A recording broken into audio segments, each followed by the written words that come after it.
usemi wa lugha yetu adhimu ya Kiswahili usemao kidole kimoja hakivunji chawa. Inaweza kudhaniwa kwamba baada ya kupata fursa ya kuwa naibu spika kwa takriban miaka 6, ningekuwa nimekamilika kwa ujuzi wa kuliongoza bunge letu tukufu. Haikuwa hivyo. Nimeendelea kujifunza na kunufaika sana na weledi, uzoefu na maarifa kutoka kwenu ninyi wabunge wenzangu. Kwa hakika nisingeweza kufanya kazi zangu kwa ufanisi bila ushirikiano mkubwa nilioupata kutoka kwenu. Nilipata ushirikiano wenu kwa ngazi ya mtu mmoja mmoja, ushirikiano wenu kama wajumbe wa kamati mbalimbali ambazo ninaziongoza, lakini ushirikiano wenu pale ambapo bunge lilitakiwa kufanya maamuzi. Ninawashukuru sana sana kwa namna mlivyofanya kazi vizuri.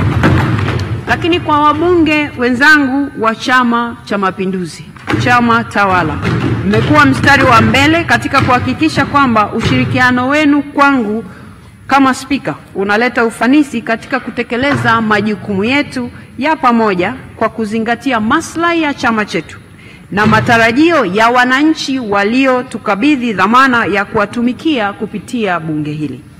Kupitia usimamizi wenu mahiri, tuliweza kuhakikisha kwamba tunaendelea kushikamana, lakini pia tunaendelea kufuatilia utekelezaji wa dira kuu ambayo ni ilani ya Chama cha Mapinduzi.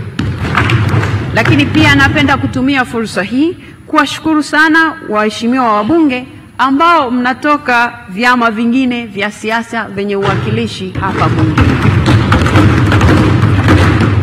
Michango yenu mlioitoa, hoja mbadala mlizozitoa, lakini na ushauri mlioutoa umeongeza ubora wa mijadala yetu hapa bungeni. Tulitofautiana kwa hoja na hatimaye tukatoka na matokeo yaliyoonekana bora zaidi na yenye manufaa kwa nchi yetu sisi sote. Kwa hakika, ada ya bunge letu ni kupingana kwa hoja na si kupigana. Ama unaweza sema ni kupingana bila kupigana. Waheshimiwa wabunge, kwa sehemu kubwa ya uhai wa bunge hili, shughuli zetu zimesikika na kuoneshwa mubashara na vyombo vya habari. Wananchi walipata nafasi ya kufuatilia kwa makini yaliyokuwa yakifanyika ndani ya bunge. Wapo walioweza kutoa maoni yao kupitia mitandao ya kijamii, na kwa njia hiyo walitusaidia kufahamu fikra zao na masuala ambayo walitamani yawekwe mbele kwenye ajenda za bunge. Ushiriki wao kupitia njia hiyo uliniimarisha mimi kama spika, lakini pia waheshimiwa wabunge wenzangu, nanyi pia mlitumia hayo katika michango yenu mbalimbali ambayo mliweza kuileta hapa ndani kwa ujumla katika kuendesha shughuli zetu ndani ya bunge hili. Ninawashukuru sana Watanzania wenzangu, ninawashukuru sana wananchi wote kwa michango yenu hiyo ambayo mmeitoa katika nafasi mbalimbali.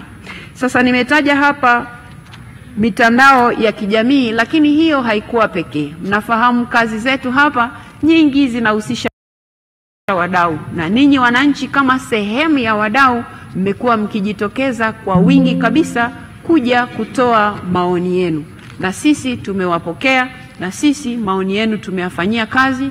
Kwa hivyo tunawashukuru sana wananchi wote kwa ngazi mbalimbali kwa namna mlivyoshiriki kuliendesha bunge hili. Waheshimiwa wabunge, bunge hili limetekeleza vyema majukumu yake ya kikatiba ya kutunga sheria, kuidhinisha mipango ya maendeleo na bajeti, kuridhia mikataba ya kimataifa kwa kuzingatia katiba, sheria na kanuni za bunge. Jumla ya miswada 60 imepitishwa na kuwa sheria.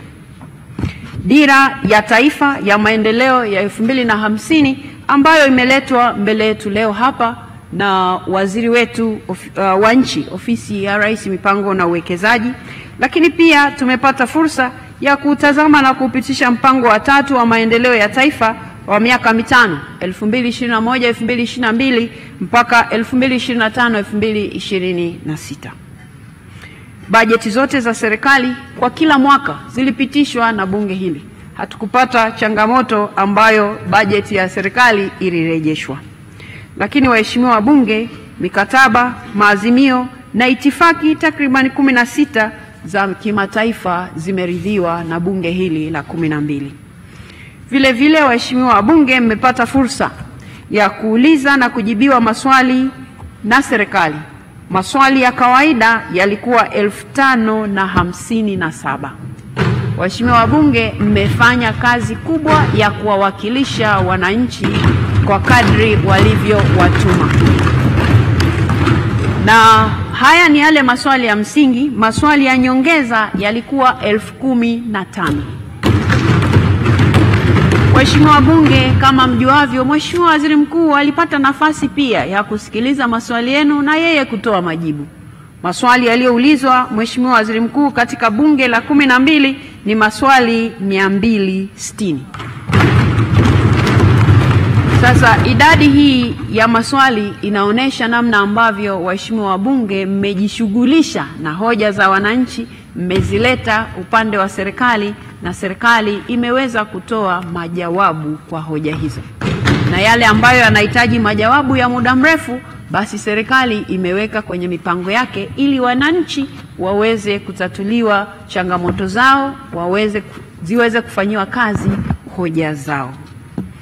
Waheshimiwa wabunge, haya yote ni mchango muhimu katika kuimarisha demokrasia, uwajibikaji, lakini na maendeleo ya taifa letu. Lakini pia hoja binafsi 4 ambazo zililetwa na waheshimiwa wabunge zilijadiliwa na bunge hili. Waheshimiwa wabunge, mbali na kutekeleza majukumu ya kikatiba, bunge la 12 limepiga hatua kubwa katika kuimarisha mifumo ya usimamizi wa fedha za umma. Kupitia kamati zake za kudumu, limeongeza matumizi ya tehama katika shughuli za kibunge kama bunge mtandao, usambazaji wa nyaraka kidijitali na mambo kama hayo. Lakini pia limeboresha miundombinu na huduma kwa wabunge na watumishi wa bunge, na limeshiriki kikamilifu katika vyama na taasisi za kimataifa, ambapo baadhi yetu tumepata heshima ya kuwawakilisha huko nje, aidha kwa kuchaguliwa ama kwa kuteuliwa. Kwa hivyo tumepata nafasi nzuri ya kulitumikia taifa letu. Waheshimiwa wabunge, vile vile bunge limebuni matukio maalum kama vile bunge bonanza, bunge marathon na vile vile ujenzi wa shule ya sekondari ya wavulana Kikombo, Dodoma. Waheshimiwa wabunge, bunge la 11 lilijenga shule ya wasichana huko Kikombo, na bunge hili la 12 linajenga shule ya wavulana huko Kikombo. Hatua hizi zimeongeza mshikamano, afya na mchango wa bunge katika maendeleo ya jamii. Kwa kusema haya, waheshimiwa wabunge, yasingewezekana bila mchango mkubwa, kujitolea sana kwa katibu wetu wa bunge ndugu Baraka Idelfos. Katibu wa bunge anaongoza kikosi cha watu wengi sana chini yake ambao wanamsaidia. Wanatusaidia kama makatibu kamati, kama wasaidizi kule kwenye kamati, lakini hata hapa ndani pia. Katibu wa bunge, tunakushukuru sana kwa ushirikiano wako kipindi chote ambacho wewe umekuja kuungana nasi katika bunge hili. Na nikikushukuru wewe, pia natoa salamu hizi kwa niaba ya wabunge wote kuwashukuru watumishi wote wa bunge kwa namna ambavyo mmeshirikiana nasi, mmetupa utaalamu, mmetupa uzoefu, lakini pia mmejitoa sana kuhakikisha kazi za bunge hazikwami. Wakati mwingine sisi wabunge hata tukisema pengine kwa sura fulani, lakini mmekuwa wavumilivu. Tunawashukuru sana watumishi wote wa bunge.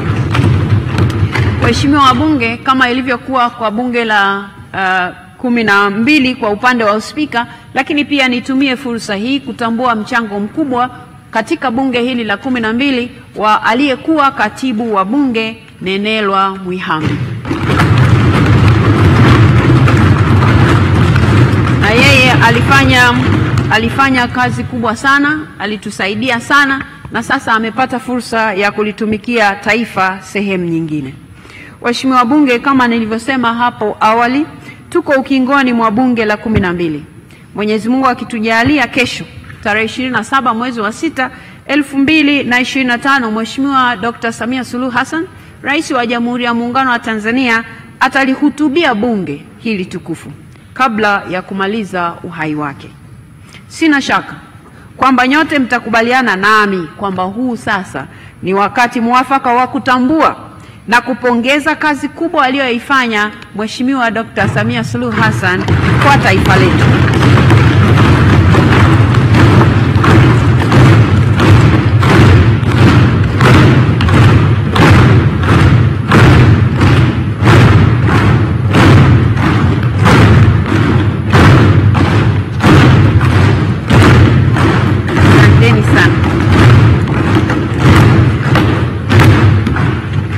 Asanteni sana.